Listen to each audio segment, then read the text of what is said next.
Hey everyone, welcome to another episode of the Jones and Four Show. Today, we're very lucky. We have a special guest with us, one who chases her passions in a variety of different ways and inspires many people. I know she's inspired me. She is a constant supporter of everything I do. That's right, we are here with my wife, Katie Jones. She is truly incredible. I'm not just saying it because she's my wife, but she really is. Over the years we have been married, it's been 13 years now. Oh, wow. Yeah, it's been an amazing time.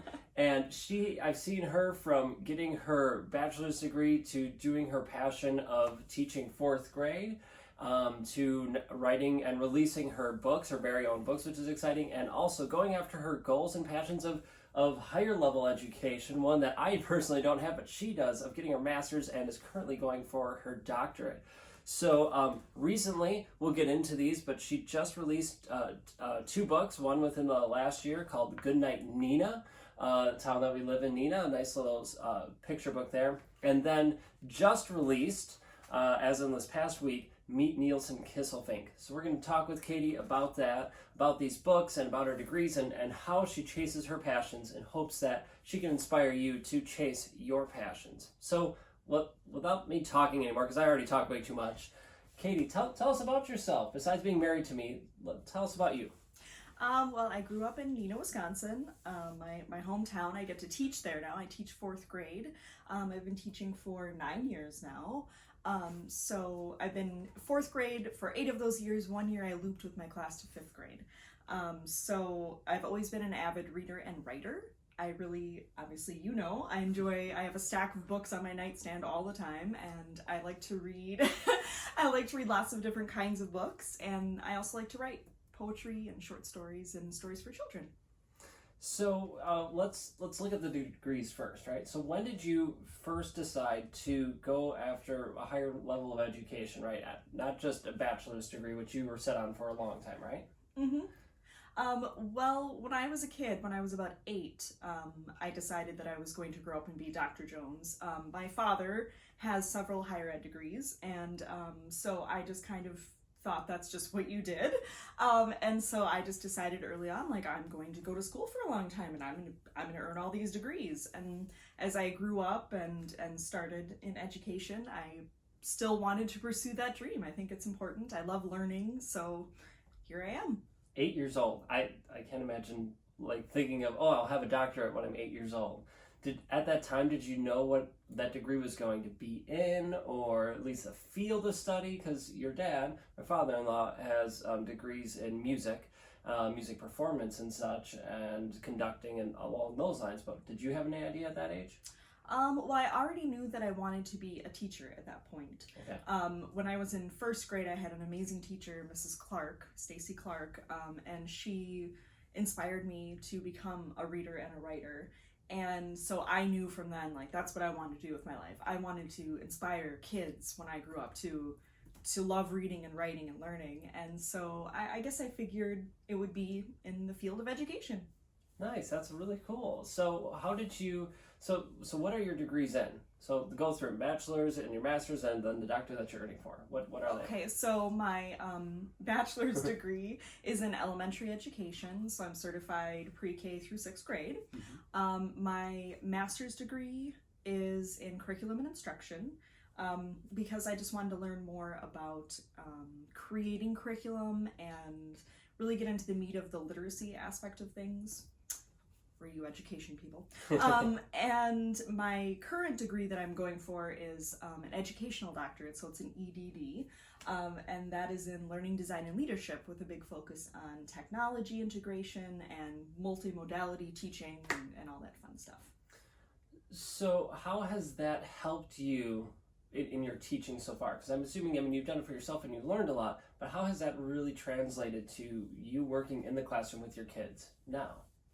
Yeah, so obviously I learned a lot of content in the different courses that I've taken over time, but also I feel like it's just made me a better researcher and better at investigating different types of programs, but also creating things to use with my students, where I've always created things from the first, when I was student teaching and everything, but now I feel like I'm able to use those specific ideas from classes and create things that I know are based on good theory and will really work for kids. That's awesome. It's cool to know that you have the base to help propel you in your education and help your students grow and learn, and so you can inspire them that much more. So that's how it's helped you in the classroom. How has it helped you personally? How has earning your higher level degrees helped you fulfill your dream, your purpose? How's it fulfilled your life? Well, I feel like, again, going back to that research component and just being more discerning about things that I'm learning about, thinking about, reading about, and really it just fulfills me in the sense that I just love learning so much. And so any kind of learning, I don't care if I'm reading a true crime book or if I'm reading about a new literacy strategy, I just get so invigorated when it comes to learning new things. That's awesome. It's cool that you love learning, that you love growing, and I know I've seen that throughout the years that we've been married and we were dating, that she just loves to learn.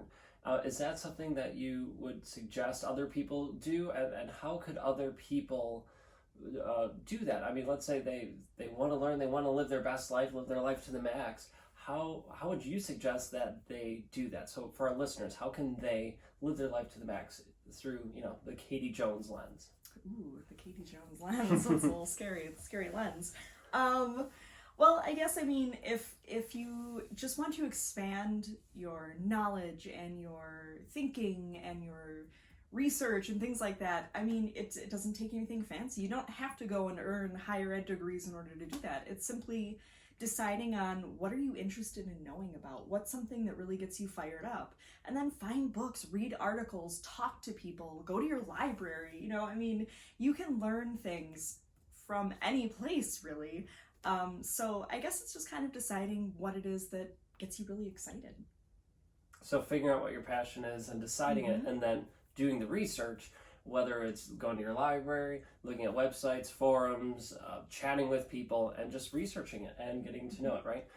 I know for me personally, I think of research, and when I hear that, I think of this, it's a big fancy word, it seems, where you see people, I envision people in libraries with big books and studying and doing all that, when in reality, research can be that, but it can also be just doing the research, looking at articles online, even looking at magazine articles. You're learning and researching different people's perspective, different people's opinions about whatever it is, whatever your passion is, in this case, education.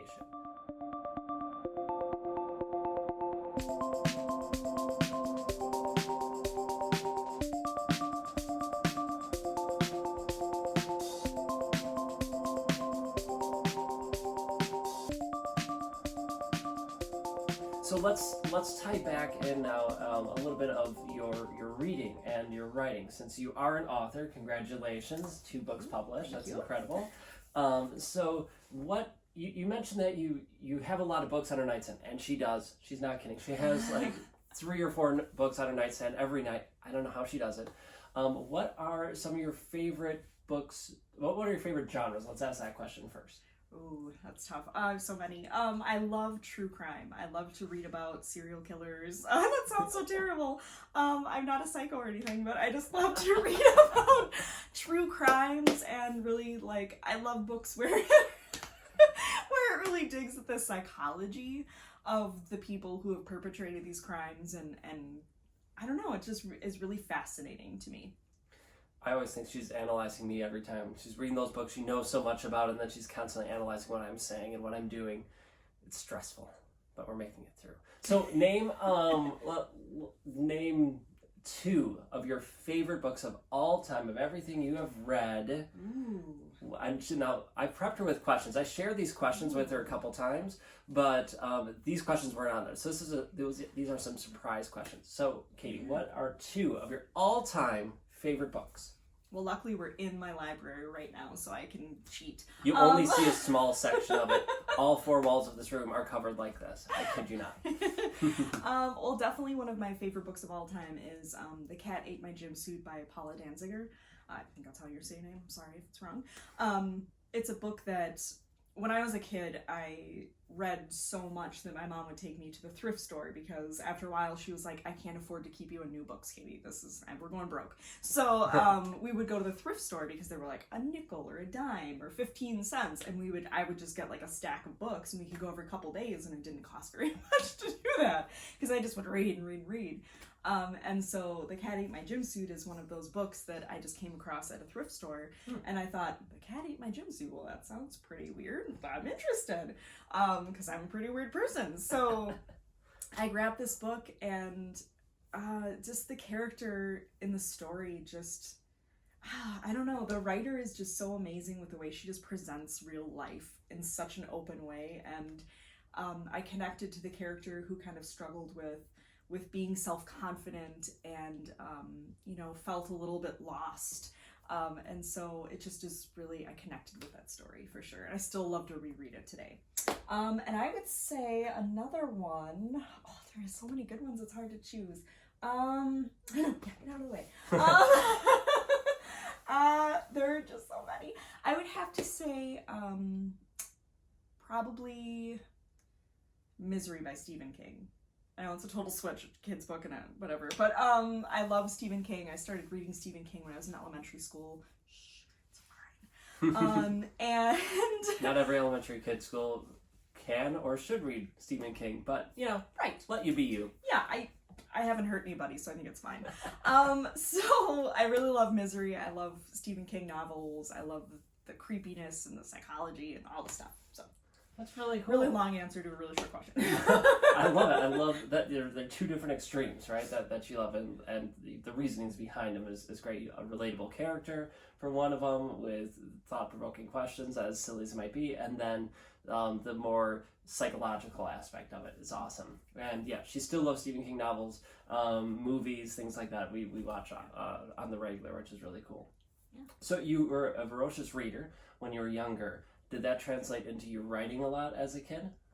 Yes, for sure.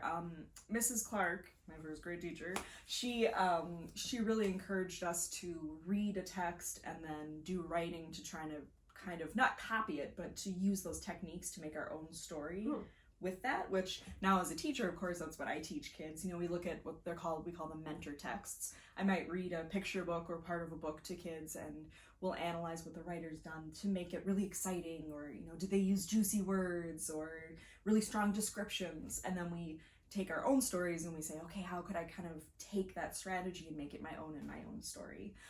So definitely reading tons of books. I would do that on my own. I'm such a nerd, still am. But, at home I would read a book and then I would say, oh, what did this author do? I was like a little mini teacher already. And, I would think, okay, well, I'm going to write a story that's a ghost story too. And I'm going to do it like this, but use the author's strategy of. So yeah, definitely the two are definitely intertwined. That's cool. Reading, and then you took those strategies, and as you said, that's what you're teaching now to your kids.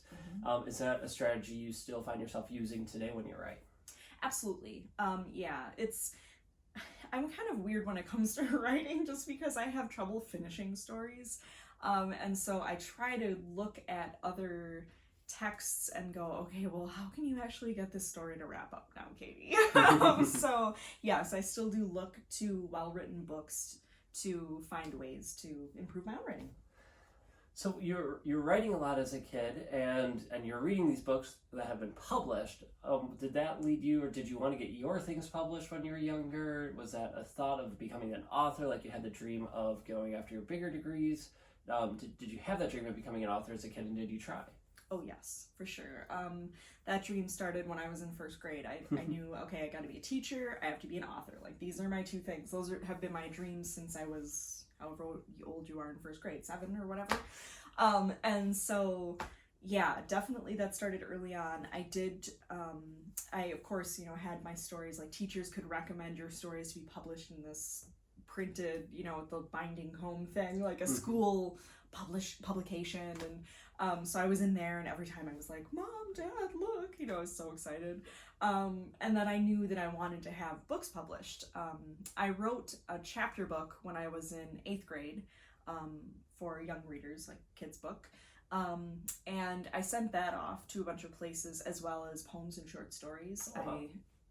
I was mailing things, like my mom was taking me to the post office and I was mailing out all these things to publishers, and nothing was published at that time. It was disheartening, but at the same time I knew that there are authors of the stature of like Stephen King who sent their materials out over and over, and rejection. I knew someday that my dream would come true. So yeah, but I've been working at it since I was a kid.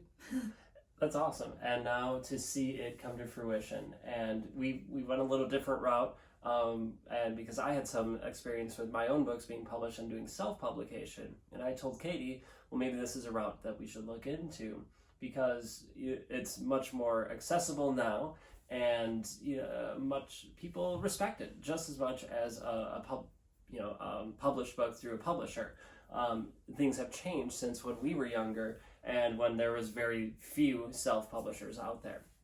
And so you wrote poems, you wrote chapter books as kids, and now your first book that you released, Goodnight Nina, is a picture book, right? So it's really cool. If you haven't gotten it yet, you should check it out there on Amazon. But so we got this cool picture book. What led you to do a picture book for your first one after writing poems and short stories and all that? What led you to this? Well, I guess because I'm a teacher and I work with younger kids, so that picture books are a huge part of my teaching. When I first became a teacher, one of the cooperating teachers I had suggested, like, oh, well, why don't you find some good picture books for this unit? And I was like, fourth graders picture books? Because when I went to school, I feel like picture books were just like kindergarten, first grade, then we were done with those. It was chapter books, all the way. But then I discovered when I was student teaching in my first year of teaching that kids love picture books, and I don't care if they're 10 years old, they still absolutely love reading a picture book. And so I see the value in them, not only in teaching writing strategies, but also I've discovered so many great picture books as a teacher where I'm just like, oh my gosh, I love this book. Like, I'm not even using it for teaching, I just love it, it's so great. And so I think that's kind of what inspired me to create a picture book for my first published item. Why do kids relate so well, of any age, to picture books, as opposed to, as you said, you think it'd be chapter books or longer books? Why is it that fourth graders and older, I'm sure, adults, love and relate to picture books so much? I think it's because they're so visual. I feel like because that draws them in to... I wish I could describe to you what it's like to have like 25 fourth graders just staring at you in the book that you're reading to them. But sometimes it's just amazing to me how they get sucked into looking at the pictures, and then here's the catch though, you have to be a really good reader in order to really suck the kids in. So, giving the characters different voices. And I just feel like because it's shorter, they're able to get that whole idea from the book in that 10 or 15 minutes that it takes you to read it and stop and ask questions and all that kind of stuff. So I feel like they're able to connect because it's shorter, so they get that whole story in one lump, and then the visual aspect really sucks them right in. I love that, because I know I'm a visual person, and having any visuals is helpful for me as opposed to just words. I mean, I relate to picture books in that sense, and I love seeing the pictures and the illustrations that they have. And I think part of it is we as people generally love stories, right? We relate to stories. That's how we convey messages. That's how we sell things. That's how life is. Life is a story. And so we want to read and see these stories through books. So that leads us now to your second book, Meet Nielsen Kisselfink, another picture book by Katie. So talk us through this story, because Goodnight Nina is different. It's about our hometown of Neenah, Wisconsin. But talk to us about Nielsen. How did you come up with him? What's his story? What's his story? So Nielsen is a very peculiar gentleman. You could tell. Yes, indeed. He was born in London, and then he moved to Neenah when he was just before he became a teenager.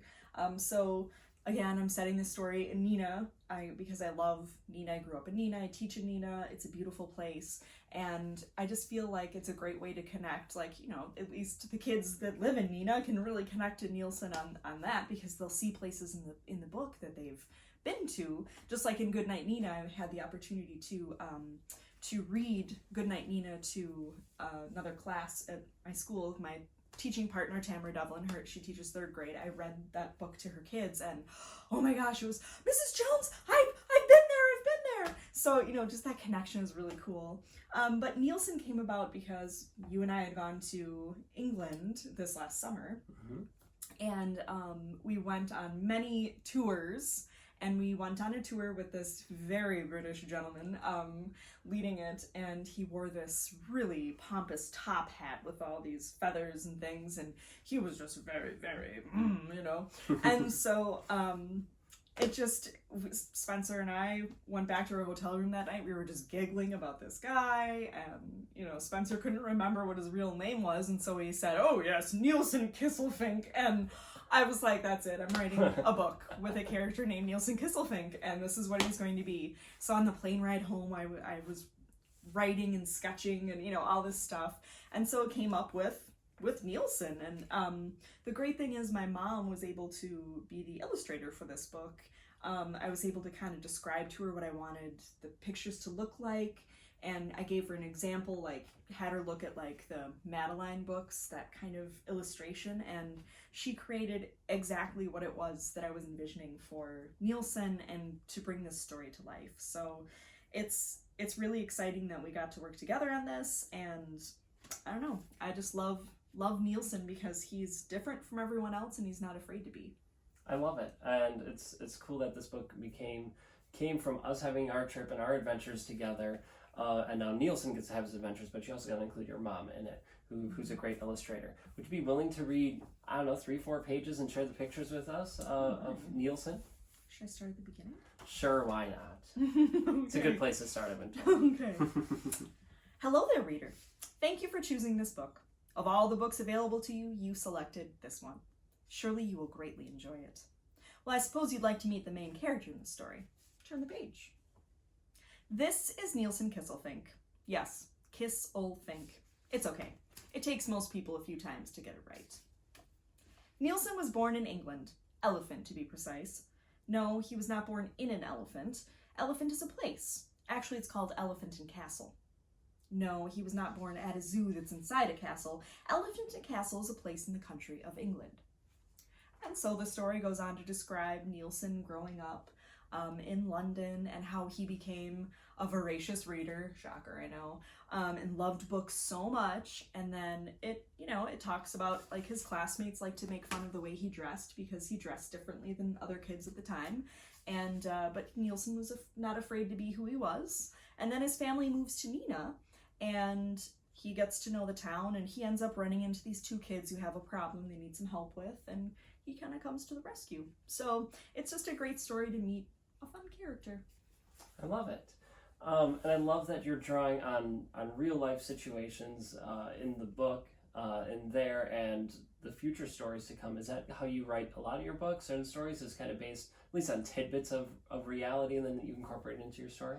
Yeah, I mean that old adage of writers should write what they know. I mean that really gets you going on a story. And I'll think of things I've done, for example, when I wrote Goodnight Neenah and you helped me take the pictures and everything, I was thinking, well, what are the places that I loved as a child growing up in Neenah? So I pulled from my own, oh yeah, that place used to make me feel so happy, and this is a really cool spot to be. And so, as I was writing the story, I always tell Spencer that I never know where the story's going to go because the characters lead me through their actions. And I know that sounds insane, but the characters really guide me to what's going to happen next. And so I just kind of thought to myself, oh, where would Nielsen be the first time that he's in Neenah? And of course he'd want to go to the library. I mean, hello. And so I pictured him walking down this road that we have in Neenah that goes downtown and right past the library, and I just he took me from there. That's awesome. How can people learn more about you and get a copy of Nielsen or Goodnight Neenah? Like, where can they learn more about you and get your books? I have a website that lovely Spencer set up for me. It's katierjones.com. So there's information there, learning more about Nielsen's adventures in between publications, and more information about me as an author. And then, of course, both books are available on Amazon as well.